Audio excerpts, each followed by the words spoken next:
guys. Gue Cecil.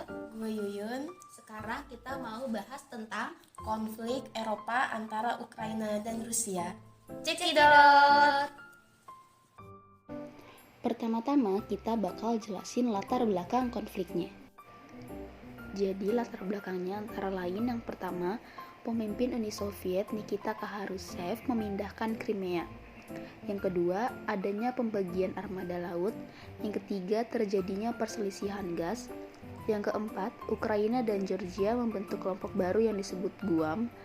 Yang kelima, terpilihnya Viktor Yushchenko sebagai presiden di Revolusi Orange 2004.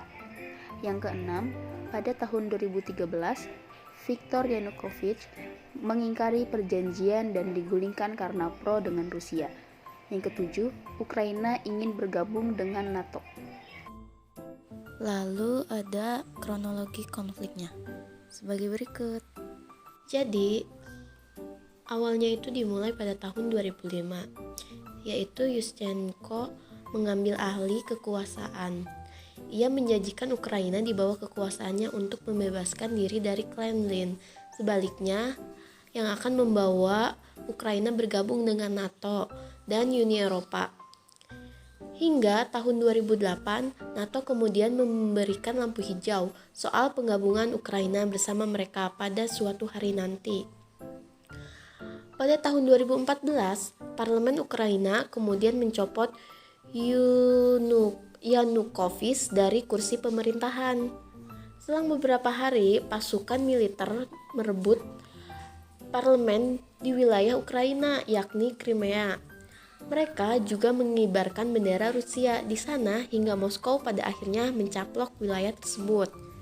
Lanjut pada April 2014, kelompok separatis pro-Rusia di wilayah timur Donbas mendeklarasikan kedaulatannya. Pada Januari 2021, Zelensky meminta Presiden Amerika Serikat Joe Biden untuk mengizinkan Ukraina bergabung dengan NATO. Di sisi lain, Rusia kemudian mulai mengerahkan pasukan bersenjatanya di dekat perbatasan Ukraina pada musim semi 2021. Mereka mengaku hal ini sebagai bentuk latihan. Hingga pada November 2021, citra satelit yang diambil oleh Maxar Technologies menampilkan penumpukan pasukan Rusia di dekat Ukraina. Sebulan setelahnya, tepatnya 17 Desember 2021, Rusia mengajukan tuntutan keamanan. Hal ini termasuk dengan NATO agar menarik kembali pasukan dan senjata di bagian timur Eropa. Berikut juga Rusia melarang Ukraina untuk bergabung bersama mereka. Pada 24 Januari 2022, NATO menempatkan pasukan bersenjata mereka dalam keadaan siaga dan memperkuat bagian timur Eropa dengan memperbanyak kapal dan jet tempur. 2 hari setelahnya, pihak Washington, Amerika Serikat kemudian menanggapi tuntutan keamanan Rusia.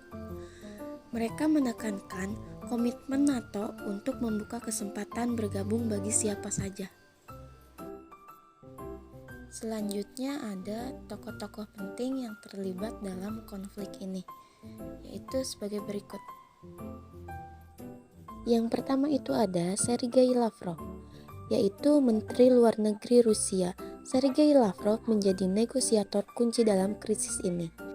Sergei Lavrov telah menjabat sejak 2014, ketika Rusia mencaplok Crimea. Yang kedua yaitu ada Vladimir Putin, yaitu sebagai mantan Komite Keamanan Negara Soviet (KGB). Vladimir Putin telah memimpin Rusia sejak tahun 2000. Yang ketiga yaitu ada Sergei Shoigu, yaitu Menteri Pertahanan yang juga memegang pangkat Jenderal Tentara Rusia. Menjabat sejak 2012, Shoigu mengawasi invasi Crimea pada tahun 2014.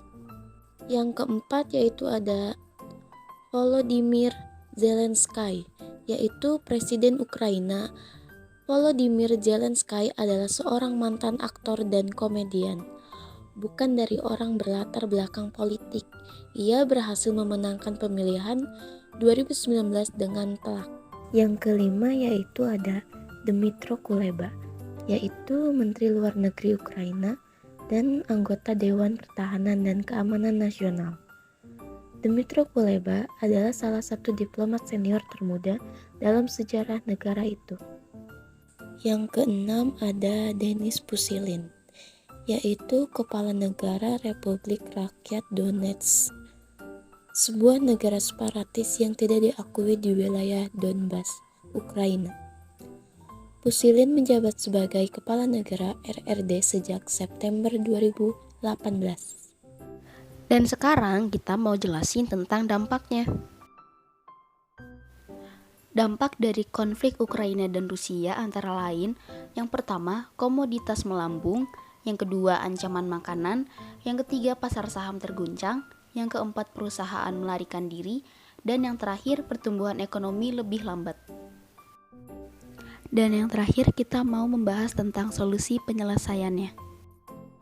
Solusi untuk penyelesaian konflik Ukraina-Rusia yang pertama dengan cara damai, yaitu melakukan negosiasi.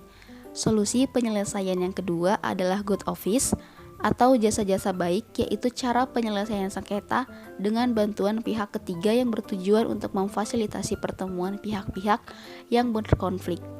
Satu negara yang bersedia memfasilitasi pertemuan kedua negara tersebut adalah Turki.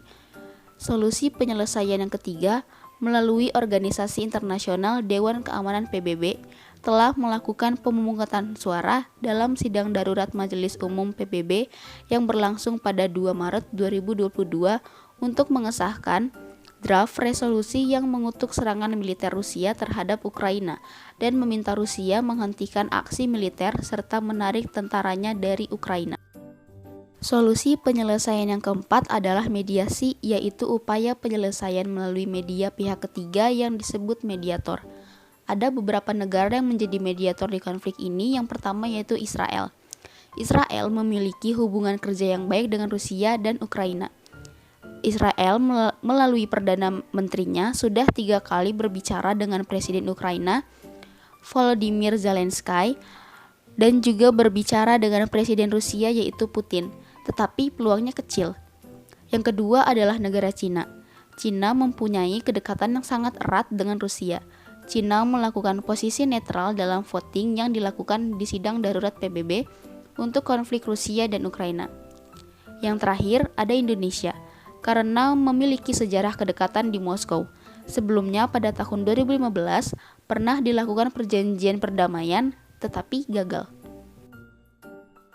Sekian presentasi dari kita berdua, kurang lebihnya mohon maaf. Terima kasih dan jumpa lagi. Bye-bye.